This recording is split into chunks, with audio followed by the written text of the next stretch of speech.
Ladies and gentlemen, it's Ukrainian show on POT TV, which used to be called Ukraine, Russia, China.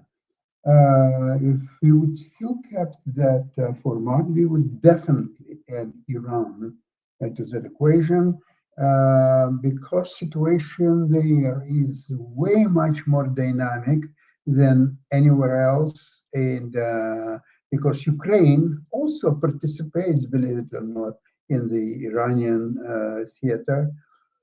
We'll talk about it. And in the meantime, let us start. My name is Sasha Starr, and our guest today is Dr. Jonathan Lockwood. Welcome to the show, John. Thank you, Sasha. Glad to be here as always. Yes, of course. So let's talk about what I just mentioned about Iranian card, which is definitely overshadows everything else, including Ukraine.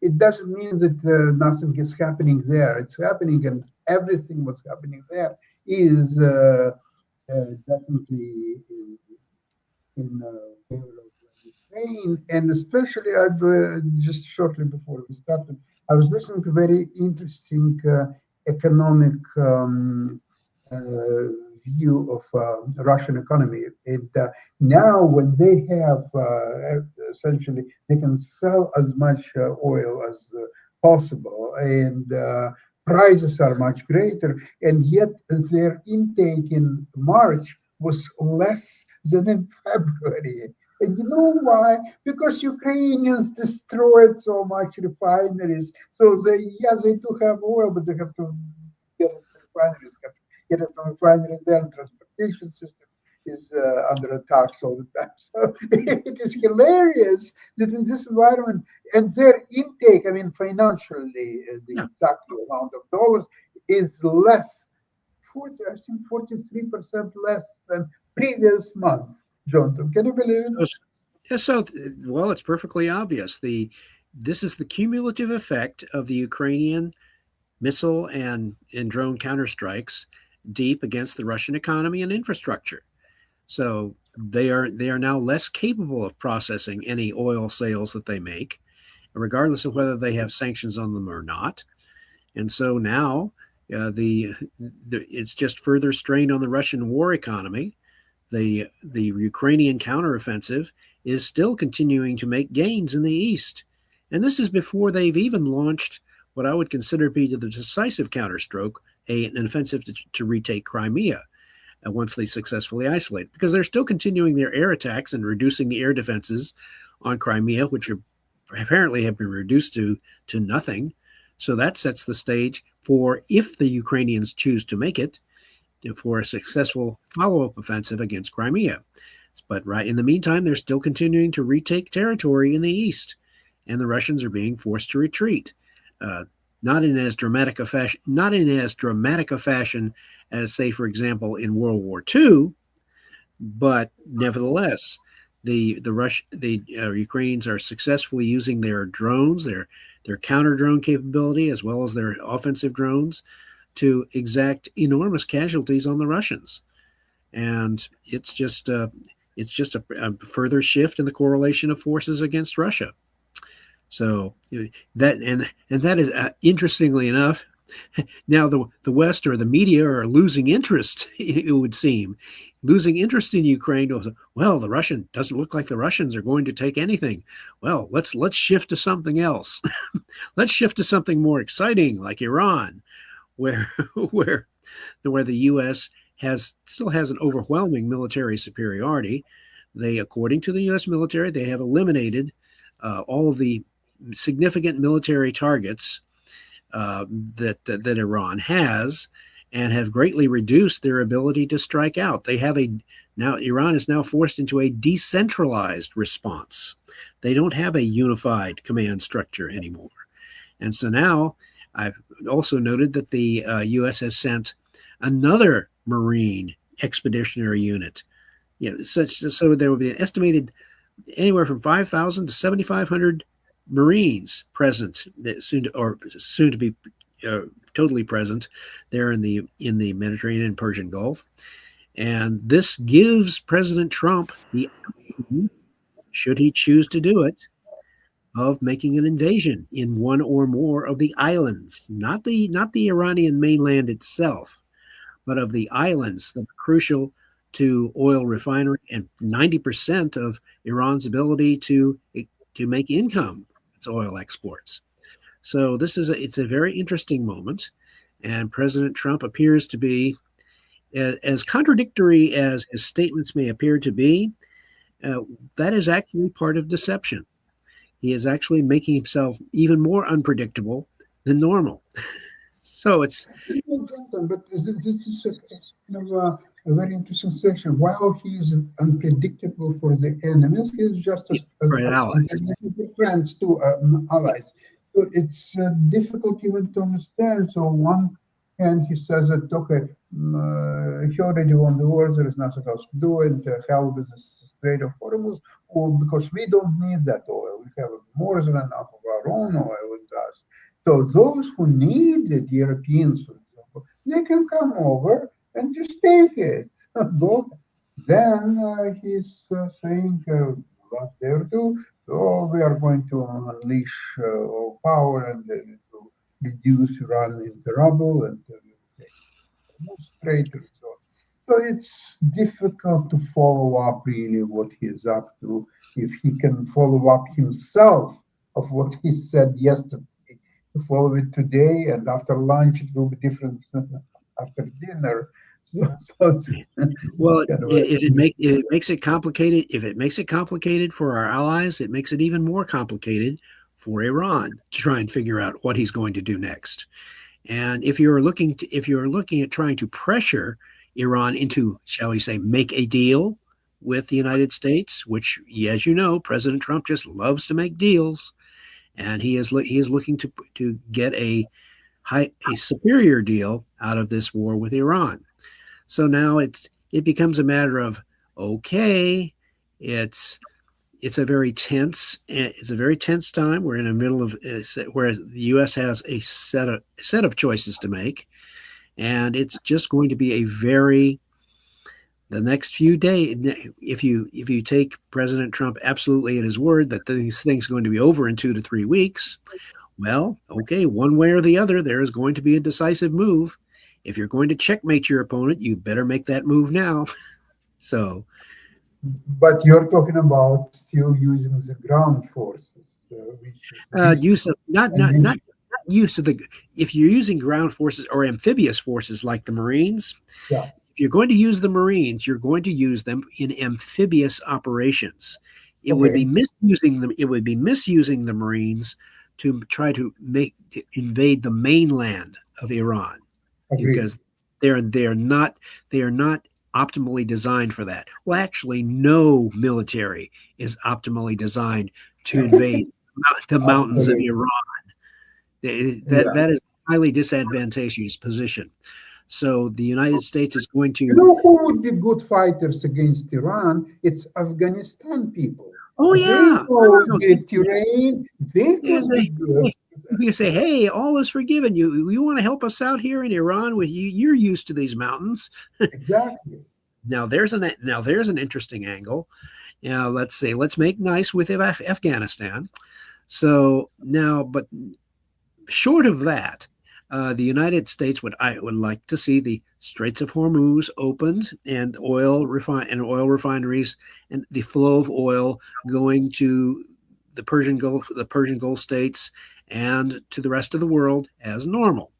And in order to do that, you have to be able to apply either the threat of use of military power or the actual use itself to seize those oil refineries. So that would be a key move. And they would have to the U.S. military would also have to be highly confident of being able to block whatever remaining drone strikes or missile strikes that Iran is capable of doing. They have to watch to be able to see where any remaining missiles are coming from, so that they can use their close support attack aircraft like A-10 Warthogs or F-15s or whatever other assets they have available to suppress or destroy whatever other missile sites they see. So it's a case of watching very carefully to see where are the other missiles coming from if they are being fired? John, you've just described the enormous kind of chain of events that the Americans have to contemplate in order to reopen Strait of Hormuz. But before February 28th, Strait of Hormuz were open and anybody could use it. So what is there for United States to fight so Iranians would block the Strait of Hormuz and now fight to reopen the Strait of Hormuz? What it doesn't make any sense to me. Well, they have the incentive to reopen the Strait of Hormuz if the United States takes Karg Island and thereby shuts off Iran's ability to process and sell oil. That's about 90% of it. So by taking Karg Island, that would place enormous pressure on the Iranian regime if they want to maintain the flow of their economy to reopen the Strait of Hormuz and agree to it so that the United States will lift that pressure and allow the Iranian oil to be refined and processed. So it's a complicated series of maneuvers. I'll grant you that. But again, it's one of these things where you look at the situation and you say it's incredibly complex. To its credit, the U.S. military has been wargaming and analyzing situations like this for decades. So this is not something that the United States military has never studied before or looked at.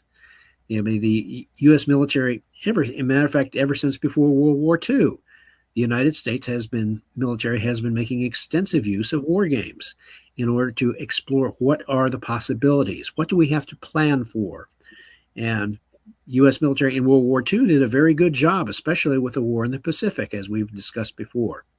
But the only thing they did not predict, they did predict that the Japanese military could, if it wanted to, make an successful attack on Pearl Harbor. Of course, they also one thing they did not predict was the Japanese use of kamikaze aircraft. They never imagined that the Japanese would do that. So there may be some moves by the Iranian military or by the Iranian regime that the U.S. military has not anticipated. So far, that does not appear to be the case. But one never knows. They may yet have some last surprise that could complicate the situation. But for right now, the United States is in control of the situation for the most part, and is incredibly threatening to seize either Karg Island or one of the other islands that would govern the Strait of Hormuz.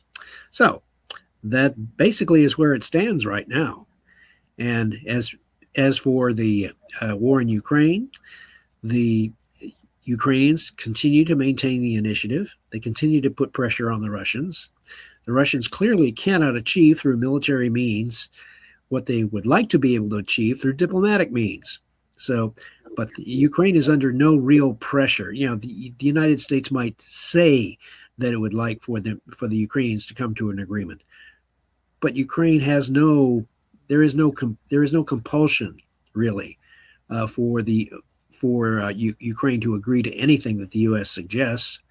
And for right now, the U.S. needs Ukraine. It does. It needs Ukraine for its counter-drone technology and to be able to develop means of successfully defending against other types of drones. So there are multiple incentives going on here. John, then I would like to mention about the U.S. needs Ukrainian technology.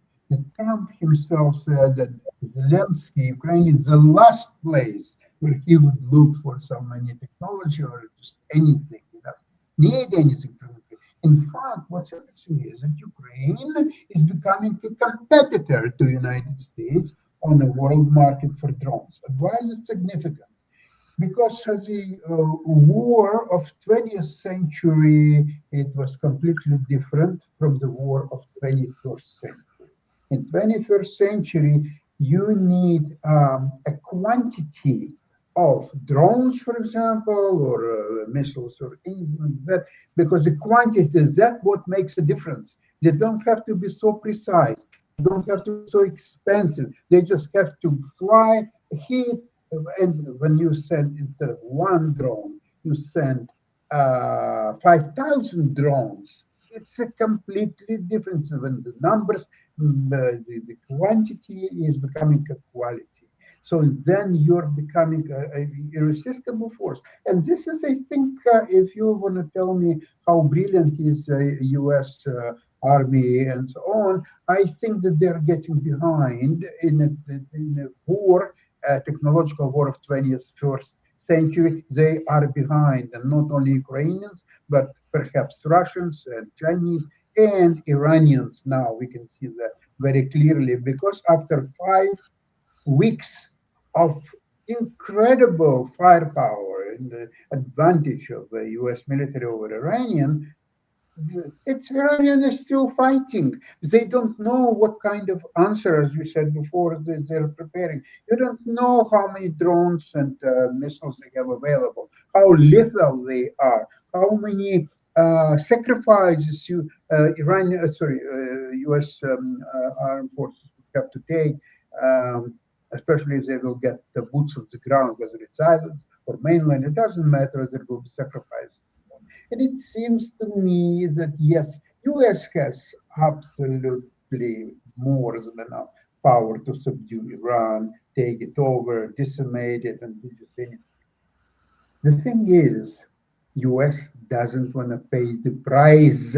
The price is the lives of American soldiers. And if you're reluctant or you are not willing to pay the price, you will not accomplish what you're trying to accomplish. Because with just Air Force, you cannot change the government, you cannot achieve. Okay, so you will bomb another day or two or 5 weeks. And 10 weeks, it's not changing you forgetting you're dealing with the most difficult people on earth. The Iranians are very vindictive. They are very proud people. They will fight. You know what? Even if you will make a peace with Iran in the next week, 2 weeks, 5 weeks, doesn't matter what. Do you think the war is over? Oh no, No. Iranians will be vindictive to United States for what's happened in the last 5 weeks. They will be vindictive for the next 15 years. And they will do. I would say longer. Maybe longer. Terroristic acts. They will be vindictive. You have to fight the Americans until you are dead because that's what they've done to us and so on. So it's now you might as well think of maybe using ultimate weapon to save lives of your soldiers and achieve your goals. I don't know. Maybe that's an option. Yeah, especially on the mountains of Iran, using atomic weapons. Yeah, that prospect, that possibility was contemplated during the Korean War. Yeah, and the U.S. military ruled out that possibility of using nuclear weapons in the Korean War simply because of the mountainous terrain. Yeah, but I think General MacArthur, he was for using the nuclear. Oh, he was for it, but that doesn't mean he knew what he was talking about.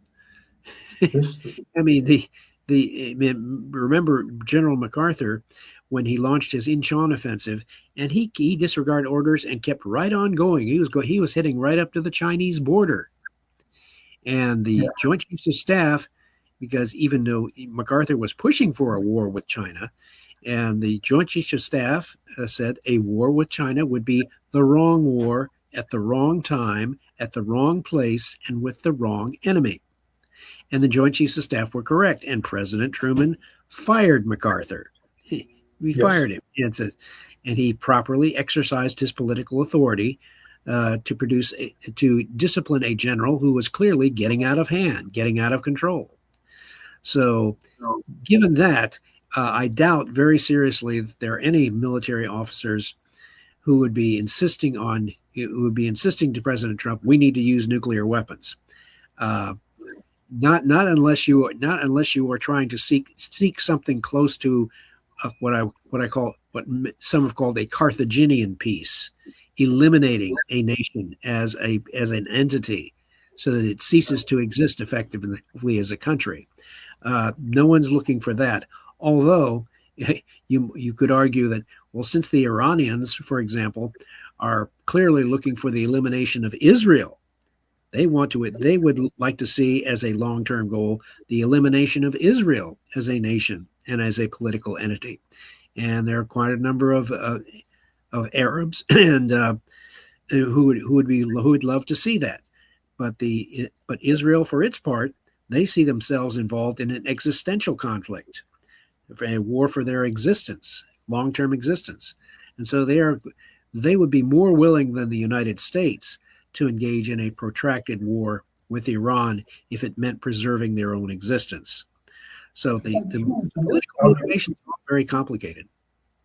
Just coming back to previous topic what we discussed, have you ever heard or maybe even read the book of Victor Davis Hanson, The End of Everything? Yeah. Yeah. You know what? I think situation with Iran actually calls for the end of everything, because the problem is whether you make a peace with Iran right now, where we are, or you will fight for another 2 weeks and 5 weeks or whatever else, and get even more destruction going on, and then make a peace. You are going to be exposed for the next, if not 15, 20, 50 years to all kind of vengeful action from Iranians around the globe. And because it's maybe impossible to prevent or make some kind of agreement that it's not what's going to happen, there's no way to regulate it, to control it, to nothing to do it. You might as well eliminate it once and for all and forever. You're arguing in essence for preventive war rather than preemptive strike, or instead of hitting the enemy just often enough periodically to keep them from actively attacking you. What you're arguing for essentially is creating a Carthaginian peace or close to it. Yes, actually, yes, you're right. That has happened. That has happened. However, to make such a political decision is, in fact, a very decisive one. And do I believe that President Trump would, in fact, decide to carry out a Carthaginian peace, to try to establish a Carthaginian peace versus Iran? I don't believe he would want to do so, or even try to do so during his term. He might suggest or say to when he leaves his second term that future presidents will have to deal with this possibility that Iran will refuse to accept its defeat and will seek to redress it. Now, Clausewitz pointed this out too. He said that he clearly stated that in war, the result is never final, that a defeated nation may look for future opportunities to redress the situation, because war is a Carthaginian peace in this scenario. And Clausewitz did describe a thing called absolute war, which is in absolute war, which he used as a theoretical construct, even though he meant it as a theoretical construct, that there were such cases in history where an opposing nation was eliminated completely. And for example, in the Bible, you have the Israel being instructed supposedly by God to totally annihilate a certain nation, such as the Hittites. You notice you don't see any Hittites around anymore. That's totally eliminated. One of the most developed nations at that time. Yeah, there was in fact at one point a Hittite empire, a small empire to be sure, but a Hittite empire, and that was totally eliminated. It's people gone. So there are precedents in history for nations deciding that a certain nation or ethnic group should be totally eliminated. And of course, you remember 1945 when Germany was completely defeated. It was occupied. There were 4 zones on the Soviet, American, French, and in English. And they were under that arrangement for quite a while. Then it was two zones, one Soviet, one Western, and they were for like 40 some years under that arrangement. And only then finally they united in New Germany today and so on. So maybe something similar would have to done to Iran, to just to occupy, divide it into different zones, and bring Kurds and others who would have some say in how the country is being run. Maybe that's that possibility that possibility could emerge, but again, I would say that would take place that would emerge over a period of a decade or more. And that will be a very protracted diplomatic as well as potentially military process. So but in the very short term, what the United States is going to be looking at is the reopen. If they want to reopen the Strait of Hormuz, they are calculating that, I would say, the seizure of Karg Island and of Iran's means of processing and developing its oil revenue would be the way to go. Now, whether that will absolutely succeed in bringing a successful end of the conflict, of course, remains to be seen. But that is the calculation, apparently. And President Trump is going to deliberately be as unpredictable as possible in order to put the maximum pressure on the Iranian regime to make a deal. So there is something to be said for acting apparently as a crazy person in order to get a deal. Hitler did that with Chamberlain and the West.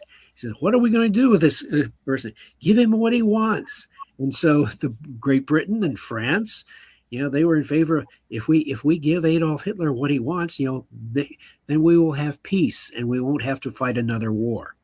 They miscalculated. Now, in this case, we flip it around.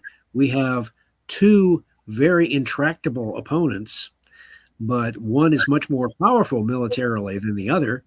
And so President Trump has the challenge of, okay, how much military power do we exercise, at what time, and for how long? That is a complex calculation. We shall see. We'll know within another 3 weeks whether or not President Trump has made the correct calculation. Maybe even 3 days. It might be that. Yeah, because the Marines are there. He can have that, or tell his military, okay, make the invasion. In which case, things get very exciting, very exciting over the next few days. Absolutely. Jonathan, thank you so much for today's program, and let's enjoy this long weekend. We shall. Yeah, it's a good Friday. And God bless America. God bless Spain and Canada. And we'll get together on Tuesday, same place. Excellent. Stick around for a few minutes after the program, and I'll tell you something else kind of interesting. Okay, thanks. Bye-bye.